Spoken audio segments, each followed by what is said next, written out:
تو حضرت ہاجرہ نے فرمایا اللہ ہمیں ضائع نہیں کرے گا. پھر وہ بھاگی ہیں صفا مروہ پہ. پھر حضرت اسماعیل نے ایڑیاں رگڑیں اور جبریل نے آ کے وہاں پر مارا, اور نیچے سے جو چشمہ جاری ہوا ہے کسی کا باپ بھی اس کے پانی کو آج تک روک نہیں سکا. ایسا پانی نکلا ہے اور اتنا بہترین پانی.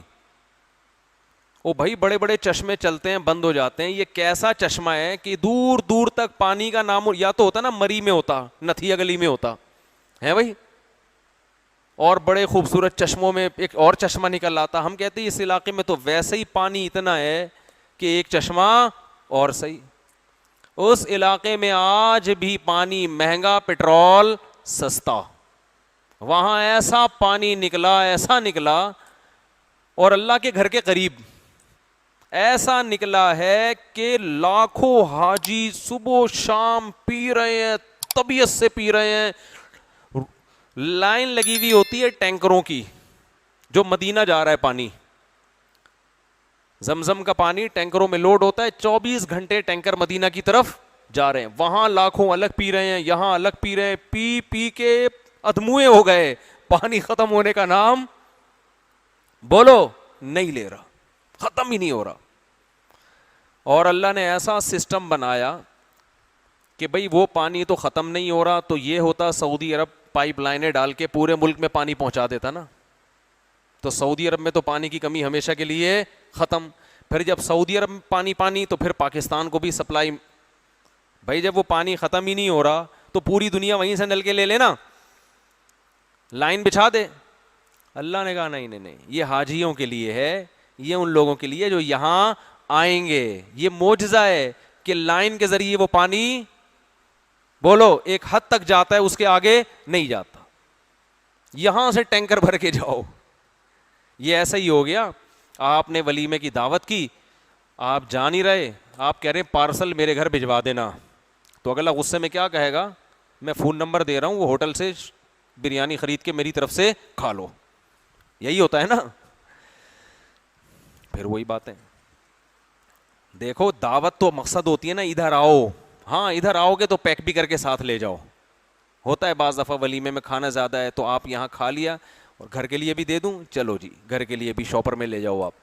یہ نہیں ہوگا کہ ولیمے میں کوئی بھی آ نہیں رہا ہے, شادی ہوئی ہے ولیمہ کر رہے ہیں جی اور بلا رہے ہیں, آپ کہہ رہے ہیں نہیں پارسل بھجوا دو, تو پھر آپ کیا کہو گے تنگ آ کے؟ آپ جل کے بولو گے کہ پھر میرے خرچے پہ کسی قریبی ہوٹل سے کھا لو, پیسے میں دے دوں گا. بلکہ اور زیادہ تپو گے آپ. آپ بولو گے کھانا کھانے کا دل چاہ رہا ہے کہاں چاہ رہا ہے, کھا لو, کس نے منع کیا ہے. وہ ایک آدمی کسی کے پاس گیا نا, چائے پینی ہے, کہ ہاں تو پھر پی لو نا, ہوٹل ہے ساتھ میں, جا کے اپنے خرچے پہ پی لو چائے. ایک آدمی نے اعلان کیا کہ ایک بہترین جاب ہے, 2 وقت کا کھانا فری. ایک غریب آدمی چلا گیا, چلو 2 وقت کا کھانا تو فری ملے گا. کیا جاب ہے؟ کہتے ہیں بھائی داتا دربار میں جا کے لنگر لے کر آنا ہے. دوپہر 2 لنگر, رات کو 2 لنگر, 2 میں سے ایک اپنے لیے اور ایک میرے لیے. یہ جاب.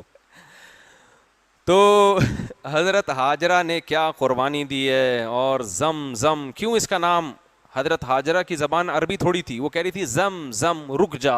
عبرانی زبان میں زم زم کہتے ہیں رک جا. اتنا پھیل رہا تھا نا وہ پانی, ایسا چشمہ پھوٹا ہے اس کے اندر سے. اللہ کو قربانی بڑی پسند ہے. ہم لوگ پیڑے کھا کے اسلام پہ چلنا چاہتے ہیں. کوئی ہمت کر کے داڑھی نہیں رکھ رہا, وہ کہہ رہے ہیں جب میں بوڑھا ہو جاؤں گا رکھوں گا. پھر کیا یار, ابھی جوان ہو, ابھی جوان ہو, ابھی داڑھی رکھو, ابھی اسٹائل ہیں آپ کے, ابھی روڈ لائنر بن کے چلتے ہو, ابھی کرتے جو ہے نا ایسے ایسے کر کے جا رہے ہوتے ہو, ابھی کٹس دکھا رہے ہو لوگوں کو, ابھی داڑھی رکھو جوانی میں. یہ قربانی ہے, اللہ کو پسند آئے گی. جوانی میں زنا کو چھوڑو, بچو اس سے. اور زنا اس کا اللہ کو زنا سے بچنا پسند ہے جس کو عورت خود زنا کی دعوت دے اور وہ کہے انی اخاف اللہ, مجھے ڈر کس کا ہے, اللہ کا ڈر ہے.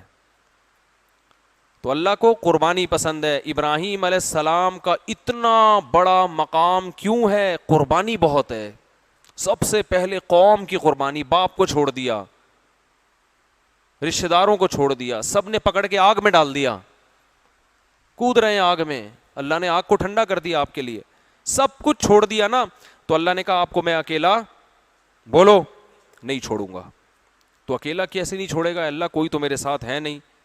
تو اللہ نے فرمایا آپ کا نکاح, آپ کی جو دونوں زوجات ہیں, دوسری شادی بھی حضرت ابراہیم کی بعد میں ہوئی ہے, تو آپ کی دونوں بیویوں سے آپ کو بیٹے ملیں گے نیک اور صالح. یہ آپ کا خاندان, نیا خاندان آباد ہوگا آپ کا. اس لیے میں لوگوں سے کہتا ہوں اگر دوسری شادی پہ خاندان والے نکال دینا تو ٹینشن لینے کی ضرورت نہیں ہے, نیا خاندان آباد کرو اپنا. آپ کا 4 بیویاں ہوں گی ماشاءاللہ, ہول سیل کے حساب سے بچے ہوں گے, آپ کا جو خاندان ہے نا وہ آپ کے خاندان کا ایک چھوٹا سا حصہ بن جائے گا تھوڑے دنوں میں, ٹھیک ہے نا. آپ کی اسپیڈ اتنی ہوگی کہ آپ اپنے خاندان کا فرد نہیں ہوں گے, آپ کے خاندان والے آپ کے خاندان کے تھوڑے سے افراد کہلائیں گے. سمجھ میں نہیں آ رہی میرا؟ خاندان تو بنتا ہی بیوی بچوں سے ہے بھائی. نکاح ایسی خاندانی چیز ہے کہ آپ کا خاندان بنے گا کس سے؟ نکاح سے. اس کے علاوہ کوئی چیز خاندان کو آباد نہیں کرتی. آپ کا خاندان ہوگا, بچے بڑے ہوں گے, بہویں ہوں گی, پوتے ہوں گے, نواسے ہوں گے, اور پورا داماد ہوں گے. یہ کس کا خاندان ہوگا؟ آپ اس پورے خاندان کے چودھری ہوگے, وڈیرے ہوگے. سمجھ میں نہیں آ رہی؟ تو جیسے چل رہے ہو ویسے ہی چلتے رہو, اسی طرح مر جاؤ آرام سے. اچھا خیر, تو ابراہیم علیہ السلام کے 2 بیٹے اسماعیل اور اسحاق, یہ میں نسب بیان کر رہا تھا. تو میں یہ عرض کر رہا تھا کہ حضرت ہاجرہ کی قربانی ہے, تو اللہ نے حضرت ہاجرہ کو بھی نوازا نا. کیا نوازا ہے یار. جو پیغمبر حج پہ جا رہا ہے, جو صحابی حج پہ جا رہے ہیں, اللہ کہتے ہیں ہاجرہ کی طرح صفا اور مروہ پہ تم نے دوڑ لگانی ہے. میری بندی نے قربانی دی تھی, اس کا بچے کی یاد میں بچے کو بلکتا دیکھ کے تڑپنا مجھے بہت پسند آیا تھا. دیکھو اللہ کی بھی کیا حکمت ہے. حضرت ابراہیم جب حضرت ہاجرہ کو وہاں چھوڑ کے گئے تو قربانی تو ہو گئی نا بھائی, آزما لی اللہ نے. اب اللہ فوراً چشمہ پیدا کر دیتا, کیا خیال ہے بھائی فوراً پیدا ہو گیا اب یہیں رہو؟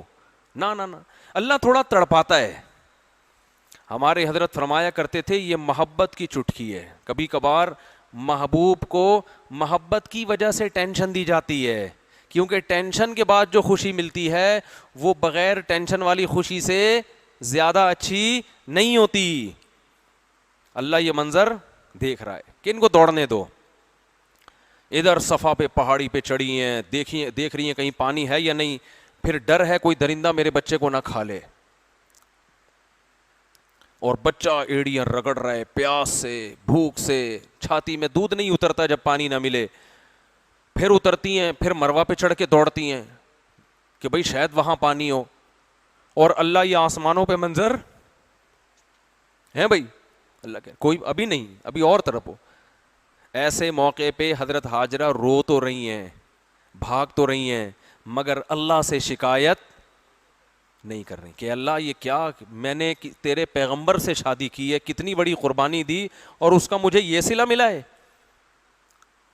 ایک حرف بھی زبان پہ شکایت کا بولو نہیں یار.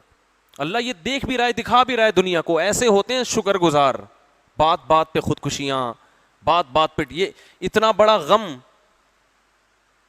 کیا یہ غم اس غم سے زیادہ نہیں تھا جو خودکشی کرنے والوں کو ہوتا ہے؟ خودکشی کرنے والوں کو کیا غم ہوتا ہے؟ ایک محبت ناکام ہو گئی,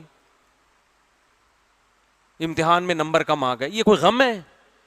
ماں کا غم ہوتا ہے جب ماں کو اپنا بھی پتا ہو کہ میں بھی بھوک پیاس سے تڑپ کے مروں گی اور میرا بچہ بھی بھوک اور پیاس سے تڑپ رہا ہے.